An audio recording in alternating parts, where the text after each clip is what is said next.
नमस्कार दोस्तों, मैं हूं अमित त्यागी। अगर आपके घर में एक छोटी बेटी है तो आज की ये वीडियो आपके लिए बहुत महत्वपूर्ण हो सकती है, क्योंकि आज हम सिर्फ एक पॉलिसी की बात नहीं करेंगे।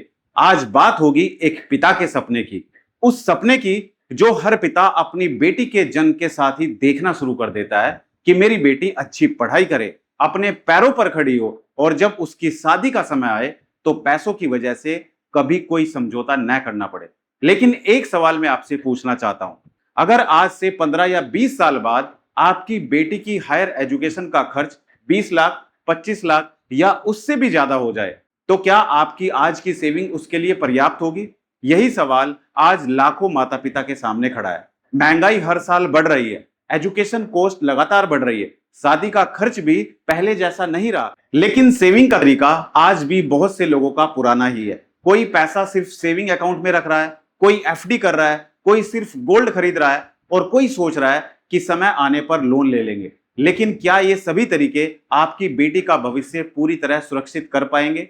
यही बात आज हम विस्तार से समझेंगे। अगर आपने YouTube पर कभी best investment plan for baby girl 2026 search किया है, यानी कि 2026 सर्च किया है, तो आपने बहुत सारे ऑप्शंस देखे होंगे। सुकन्या समृद्धि योजना, म्यूचुअल फंडशिप, fix deposit, gold investment, PPF, provident fund और कई इंश्योरेंस प्लान्स। लेकिन सबसे बड़ा सवाल यह नहीं है कि कौन सा प्लान पॉपुलर है। सबसे बड़ा सवाल यह है, अगर परिवार के कमाने वाले व्यक्ति के साथ बीच रास्ते में कुछ अनहोनी हो जाए तो उस स्थिति में आपकी बेटी का सपना कौन पूरा करेगा? यहीं पर ज्यादातर फाइनेंशियल प्लानिंग अधूरी रह जाती है। लोग इन्वेस्टमेंट तो चुन लेते हैं लेकिन प्रोटेक्शन को भूल जाते हैं, और फाइनेंशियल प्लानिंग प्रोटेक्शन के बिना कभी पूरी नहीं होती। मैं आपको एक छोटी सी कहानी सुनाता हूं। मान लीजिए दो दोस्त हैं, राहुल और मोहित। दोनों की बेटी एक ही दिन पैदा होती है। दोनों का सपना भी एक जैसा है। दोनों चाहते हैं कि उनकी बेटी अच्छी पढ़ाई करे। दोनों चाहते हैं कि भविष्य में पैसों की कोई परेशानी ना आए। राहुल सिर्फ सेविंग करना शुरू करता है, मोहित सेविंग के साथ प्रोटेक्शन भी जोड़ता है। पहले 5 साल तक दोनों की प्लानिंग बिल्कुल सही चलती रही, लेकिन अगर छठे या 7वें साल में भगवान न करे कमाने वाले व्यक्ति के साथ कोई बड़ी दुर्घटना हो जाए तो सोचिए क्या होगा।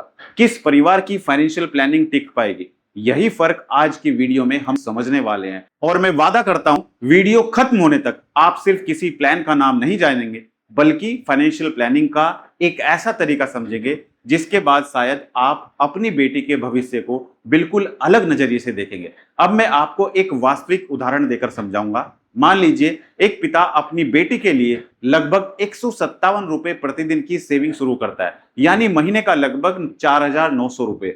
सवाल ये नहीं है कि रकम कितनी है, सवाल ये है क्या यह सेविंग सिर्फ पैसा जोड़ रही है या साथ में परिवार को फाइनेंशियल सिक्योरिटी भी दे रही है। यहीं से प्लानिंग बदल जाती है। आज की वीडियो में हम एक ऐसे एलआईसी प्लान के कंसेप्ट को समझेंगे जिसे बहुत से लोग जीवन लक्ष्य के नाम से जानते हैं, और कई लोग इसे कन्यादान प्लान कहकर भी समझाते हैं। ध्यान रखिए, दोनों प्लान एक ही हैं। आज हमारा उद्देश्य किसी भी योजना का प्रचार करना नहीं है, बल्कि यह समझना है कि किसी भी फाइनेंशियल प्लान को चुनने से पहले किन बातों को देखना चाहिए, कौन से बेनिफिट्स वास्तव में मायने रखते हैं, कौन सी गलतियां पेरेंट्स सबसे ज्यादा करते हैं, और किस स्थिति में कौन सा विकल्प बेहतर हो सकता है। इस वीडियो में मैं आपको इलस्ट्रेशन के माध्यम से समझाऊंगा कि एक पिता किस तरह अपनी बेटी की एजुकेशन और फ्यूचर प्लानिंग के बारे में सोच सकता है। इसके साथ हम सुकन्या समृद्धि योजना और इस प्रकार के इंश्योरेंस बेस्ड प्लानिंग के बीच कुछ महत्वपूर्ण अंतर भी समझेंगे। इसके बारे में हमने एक सेपरेट वीडियो बनाई है जिसमें हमने एलआईसी जीवन लक्ष्य और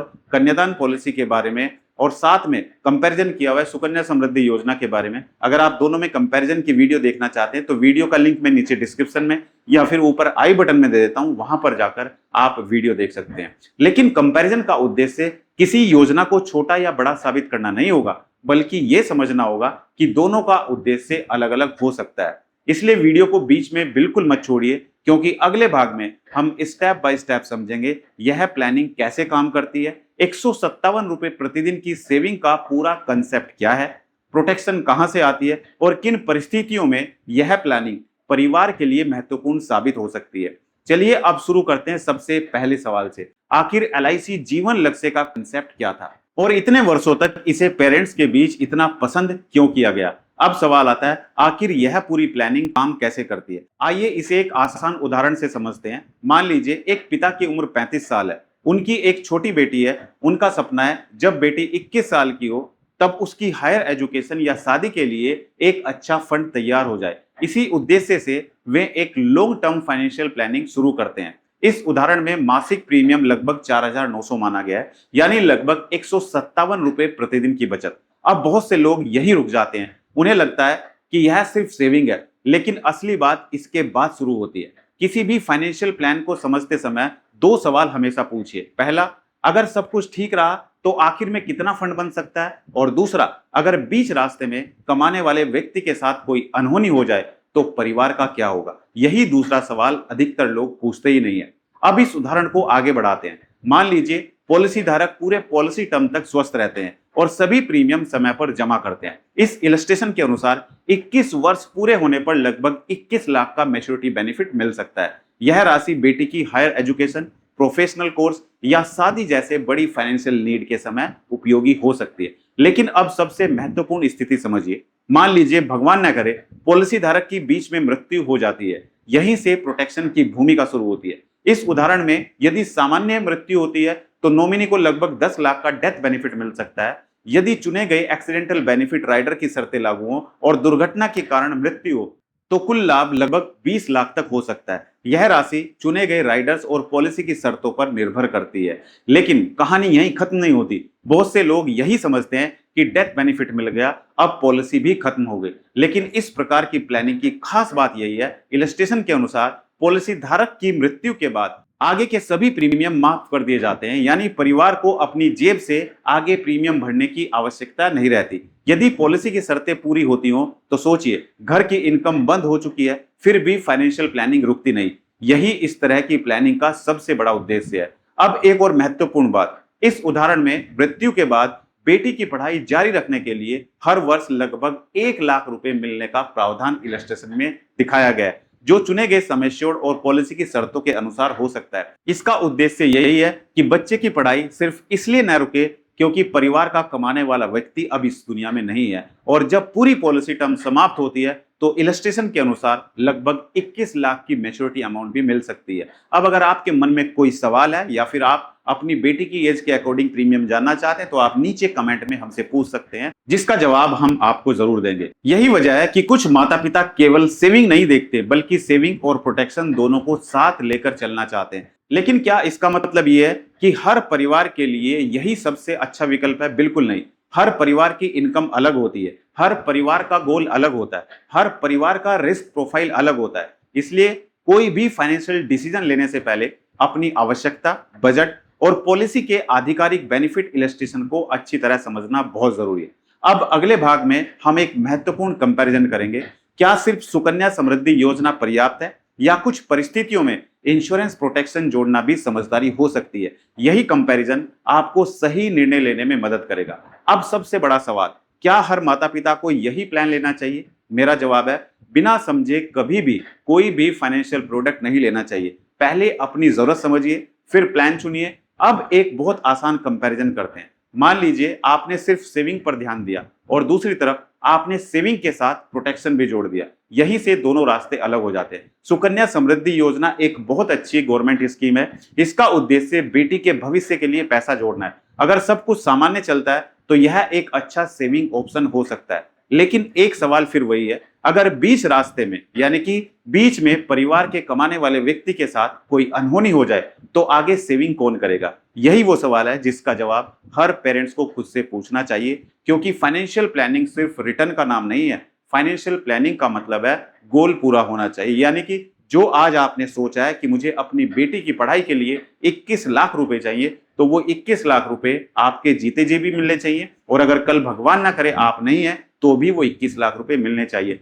जो सिर्फ LIC कन्यादान पॉलिसी में पूरा होता है, चाहे परिस्थितियां कैसी भी हो। यही वजह है कि कुछ परिवार सेविंग के साथ इंश्योरेंस प्रोटेक्शन को भी जोड़ते हैं, ताकि अगर भविष्य में कोई मुश्किल आ जाए तो बच्चे के सपने पर उसका असर कम से कम पड़े। मैं हमेशा एक बात कहता हूं, इन्वेस्टमेंट आपको पैसा बनाने में मदद करता है, इंश्योरेंस आपके परिवार को फाइनेंशियल रिस्क से बचाने में मदद करता है। दोनों का काम अलग है, इसलिए दोनों की तुलना हमेशा रिटर्न के आधार पर मत कीजिए। उनका उद्देश्य समझिए। अगर आपका गोल सिर्फ वेल्थ क्रिएशन है तो आपके विकल्प अलग हो सकते हैं। अगर आपका गोल बेटी की पढ़ाई के साथ फाइनेंशियल प्रोटेक्शन भी है तो प्लानिंग का तरीका अलग हो सकता है। यही कारण है कि हर व्यक्ति का बेस्ट प्लान अलग होता है। किसी के लिए सिप सही हो सकती है, किसी के लिए सुकन्या समृद्धि योजना सही हो सकती है, किसी के लिए इंश्योरेंस प्लान सही हो सकता है और कई बार इनका सही कॉम्बिनेशन सबसे बेहतर होता है। इसलिए सोशल मीडिया देखकर या किसी दोस्त की सलाह सुनकर कभी फाइनेंशियल डिसीजन मत लीजिए। अपनी इनकम देखिए, अपने गोल देखिए, अपनी जिम्मेदारियां समझिए और उसके बाद फैसला कीजिए। अगर आपकी बेटी आज छोटी है तो आपके पास सबसे बड़ी ताकत है समय। जितनी जल्दी प्लानिंग शुरू होगी उतना आसान भविष्य होगा। लेकिन अगर आप हर साल यही सोचते रहे कि अगले महीने शुरू करेंगे, अगले महीने शुरू करेंगे या अगले साल शुरू करेंगे तो समय निकलता चला जाएगा। याद रखिए, फाइनेंशियल प्लानिंग में सबसे महंगा सब बाद में। लोग कहते हैं कि बाद में देखेंगे, क्योंकि बाद में शुरू करने का मतलब है या तो ज्यादा प्रीमियम या फिर छोटा फंड। अब मैं आपसे एक सवाल पूछना चाहता हूं, अगर आज आपको अपनी बेटी के भविष्य के लिए प्लानिंग शुरू करनी हो तो आप क्या चुनेंगे? सिर्फ सेविंग या सेविंग के साथ प्रोटेक्शन? अपना जवाब मुझे कमेंट में जरूर बताइए, मैं हर कमेंट पढ़ता हूं। अगर इस वीडियो से आपको थोड़ी भी नई जानकारी मिली हो तो इसे उन पेरेंट्स के साथ में जरूर शेयर कीजिए जिनके घर में छोटी बेटी है। हो सकता है आपके एक शेयर की वजह से किसी बच्चे का भविष्य बेहतर हो जाए। अगर आप चाहते हैं कि मैं LIC plan, Sukanya Samriddhi, mutual fund, term insurance, health insurance और चाइल्ड फ्यूचर प्लानिंग पर ऐसे ही आसान भाषा में वीडियो बनाता रहूं तो चैनल को सब्सक्राइब जरूर कर लीजिए। वीडियो पसंद आया हो तो एक लाइक जरूर कर दीजिए। मैं हूं अमित त्यागी, फिर मिलेंगे एक नई वीडियो में जहां हम आसान भाषा में फाइनेंशियल प्लानिंग को और बेहतर तरीके से समझेंगे। धन्यवाद। जय हिंद, जय भारत, वंदे मातरम।